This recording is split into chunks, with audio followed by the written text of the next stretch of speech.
All right, my name is Jonathan Perkins, and I'm a co-founder of SuperRare and Rare Protocol. And I've been working in the NFT space since about 2017. So today I want to talk a little bit about how to improve art discovery for fun and for profit, of course, by bringing curation on-chain. So SuperRare is a platform for on-chain art collecting. We started SuperRare in 2017 because we believed that the forthcoming ERC 721 standard could solve what's been a very long-standing problem for digital creators, which is the problem of how to monetize one's work on the internet, where digital files can be infinitely copied and distributed for free. And this hypothesis turned out to be true. On-chain art has been massively successful. Of course, there's been market ups and downs over the past 6 years, just like the cryptocurrency market.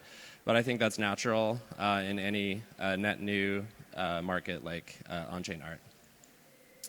I'm proud that over $300 million worth of art has been sold on SuperRare by independent artists. And we're really just getting started. This is really the first few years of the digital art economy. And I think that on-chain art is going to be one of the biggest growth sectors in crypto over the next 5 to 10 years. At a fundamental level, on-chain art unlocks the ability for any human with an internet connection anywhere on Earth to become a digital art collector. However, this success of on-chain art has led to a downstream problem, which I think about as a curation and discovery problem. So in the past few years, literally hundreds of millions of NFTs have been minted, and this is a number that's going to balloon into the trillions. So as a collector, this can be very overwhelming, right? How do you find signal in the noise? How do you not get overwhelmed navigating this landscape?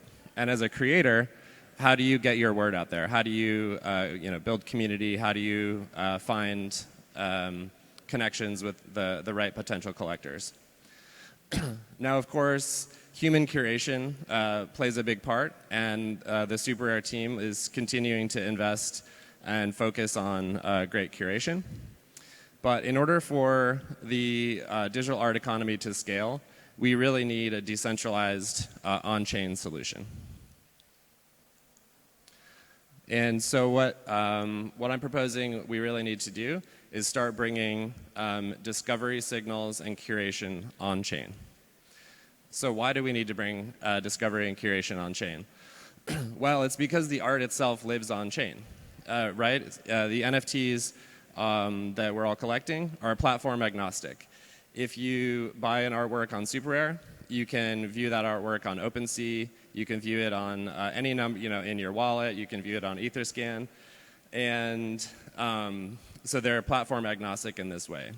But any sort of discovery signal or social curation layer, that generally is siloed to any one given website. It doesn't travel in the same way that the NFTs do.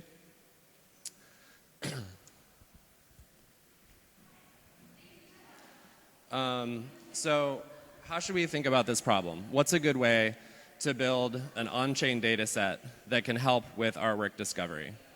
Well, I think it's useful to look at the traditional web. And if there's one thing we can learn over the past decade or two of the internet, it's that people like to be tastemakers on the internet.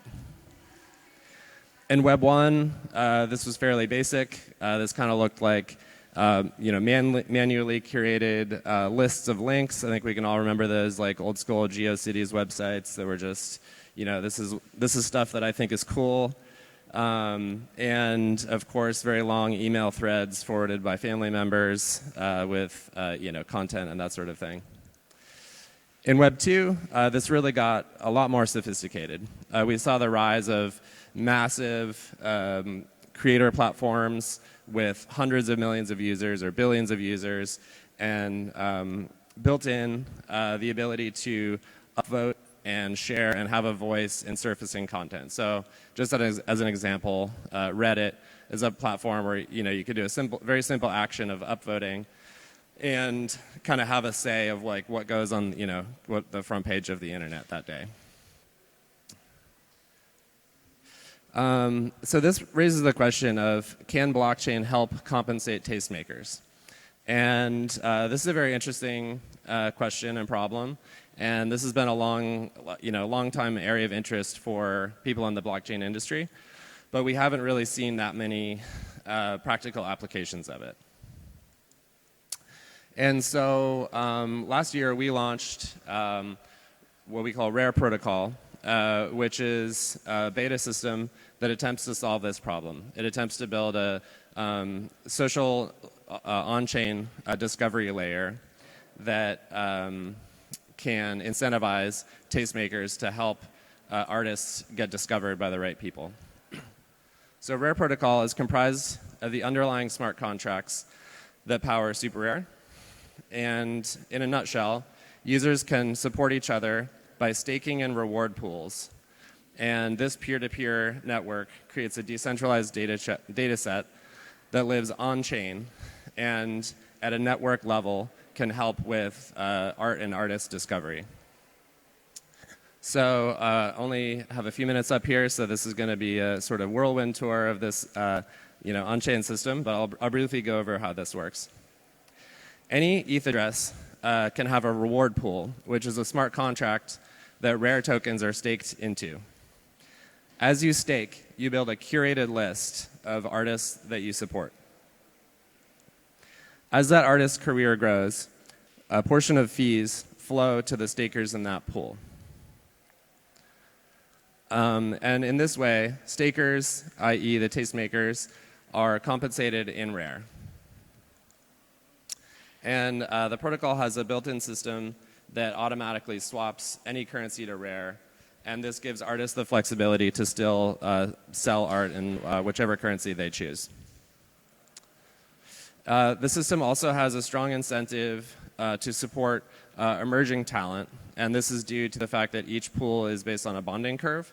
And what that really means is that there's a bigger incentive to support artists with a smaller following rather than sort of aping into the really big artists.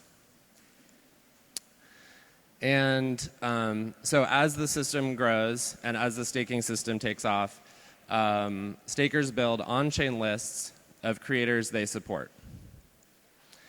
And this, this curation pool, this staking pool data, becomes an on-chain curation signal or discovery signal that is really, interesting for any art platform. And again, this is data that lives on-chain, so it's platform agnostic. Okay, so that was a lot of information for a lightning talk. So just a quick recap. TLDR, the success of on-chain art has led us to this, huge flooding, a giant sea of NFTs, and there's this really large, looming, massive discovery and curation problem. And Rare Protocol is innovating to bring discovery and curation on-chain. We hope that this can be a true public good for the entire Web3 creator economy. And solving this problem will be a massive unlock for the whole digital art space. So this is in live beta on mainnet, Ethereum, as I mentioned.